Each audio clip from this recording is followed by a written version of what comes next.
every psychedelic experience was important for me, but there was a few that definitely had a big impact. It's hard to describe, but it's what it is. It doesn't have to be always important or life-changing, but there was a few that I know that left a mark. Why?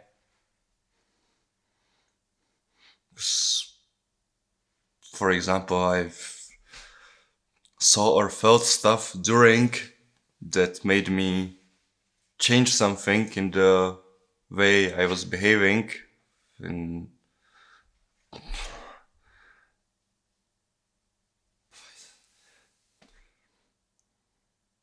because good, strong psychedelic experience can have a really big impact, but it's hard to explain how. I think you need to find the one that works for you.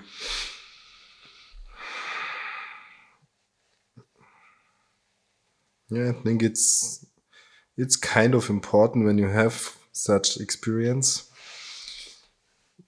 I have them. Some people say not, but I say yes. So it's kind of important also. Yeah.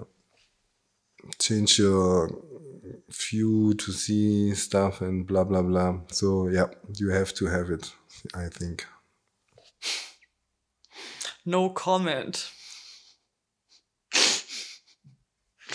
Why? Because I always think it's super stupid to talk about anything like this in the World Wide Web. Yeah, psychedelics. I mean, everybody who knows me or follows me science long knows that there's no secret that there are psychedelic substances very much involved in my artistical creations, in my progression of my art, in almost everything what I have done. And I don't speak that I'm in the influence of psychedelics on a constant level. I more say the influence of a psychedelic experience is something will progress you as an artist more far than probably everything else. I always say that life was the biggest influence in my art, into my life, into everything what I done. And the big influence into my life was psychedelics, because psychedelics helped me a lot to have a different perspective of life, have a different perspective of every little element you have right in front of you. And it's not like you take psychedelics and you see the world different as it is, because you see the world right as it is. But society and your growing up and your normal daily life, it's built up such a scheme and such a schabloon of your perspective of reality that you are like stuck so much into it that you don't question it even. And a very big thing what I take a lot to compare is kids don't take anything for granted. They see something which they never seen and they explore it. They smell it, they taste it, they play with it, they walk around it, they question everything about it, and they make their own mind up what that could be. And then there comes society, and society says like, man, that's a stone, take it away, it's just a stone. And from that point on, a stone always will be just a stone.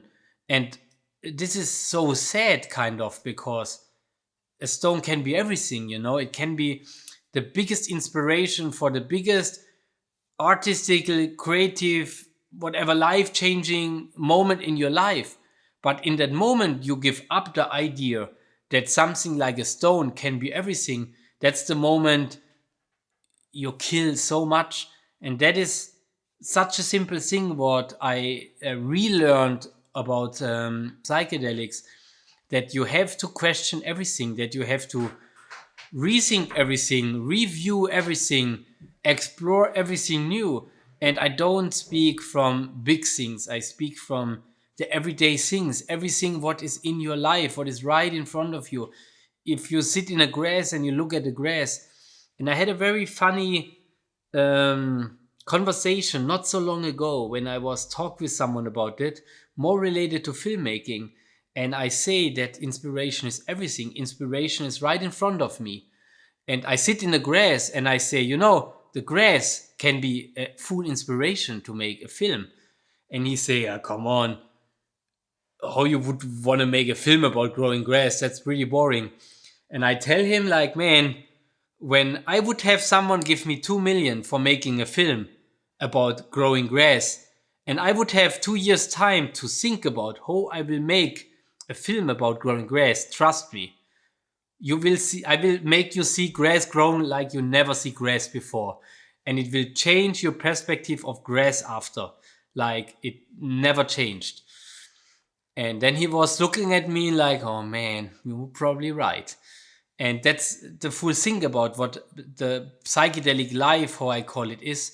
It's not about being on psychedelic, it's more about have a different perspective of things, you know. Don't say directly you cannot do this, you know, because with the right mindset and the right attitude and the right opportunities, you will create something you didn't have seen before. And that's a very beautiful thing. And that's a very big inspiration in my tattoo style and in how it started, because I could have just take tattoos and like progress normal tattoos, but I tried to refine tattooing new for me. I used needles and machines in a way they not got used or that it was not supposed to get used. And from this on, I start building up what you all know from the Psyland Kritzel Kratzer style these days. And sure, nowadays it's easy for tattooists. You see that style, you like, okay, let's get done like this and here. And it's very easy to reproduce it because when it's once done, it's very easy to redo it. But the psychedelic experience to take something that exists so long and to completely rethink it new, that's for 100% related to psychedelic experiences. I think it just changed me in the way how I think, how I create, how I think about what I have to express on paper, on skin, on walls. It gives me this up. That I can answer short, not important. But you're also here you're the only one who not have made proper psychedelic experience. Yeah, but then we start to argue about what is the proper experience and what is not. And I would say people have really different views on that. So, nope. One of the good parts about psychedelics is that you can actually let go of some habits that society forces on you, like that you're not good enough, that you have to be that kind of way or that especially productive, and you can actually lose that while you're consuming. But in the end, I would say, no, I like to be really in control of myself. I'm that kind of person. I like that. It's impossible to answer. Like, I have so many other ways to get my high and not taking psychedelics, but yeah, talk in person to me. Have a tea with me. Have a tea with Mark and me. Yeah. What's the weirdest tattoo session from yourself you remember? When I got tattooed? Yes. There have been a lot with Mark. I would say like that's kind of part of the tattoo session with Mark, that they are weird. Why everybody says the same?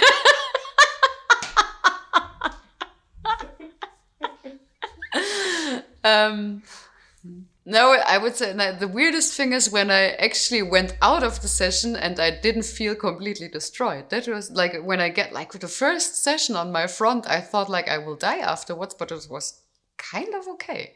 When I got the boobs tattooed, it was kind of like, do you remember? Like we actually talked in that session.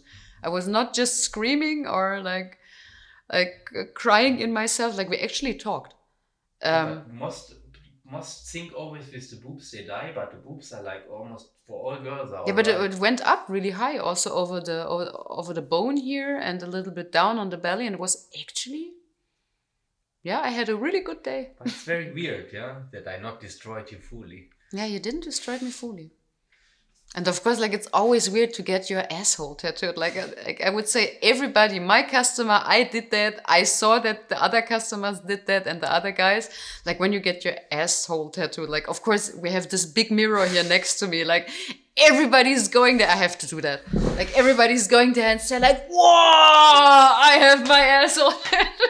That is so I don't know. That is the thing that happened. Like, it never happened differently. It always happens like this. I have also pictures with Emma. She put that small mirror on the bottom, on the ground, and then she like stand like this. And she got all crazy with like spreading over like the mirror on the ground. But yeah, that's right. Like I wish the I could have aftermatch seen of the asshole tattoo. It's like. Yeah, the aftermatch of the asshole tattoo. Weird situation. Do you practice a religion or you believe in God? What? You have a religion? You go to the church or you believe in God? No. You think there is a God No. and he makes bad things when you're No. not a good girl. No. So you're not a good girl. Yes. So there's no God. Yes. And you was in the church before? Yes. You was one time in a church. Yeah, one time. And how it was? Do you put milk or cereal first? Cereal. Coffee in the silent night. Feeling so comfy in the silent night. The sun is hot as hell.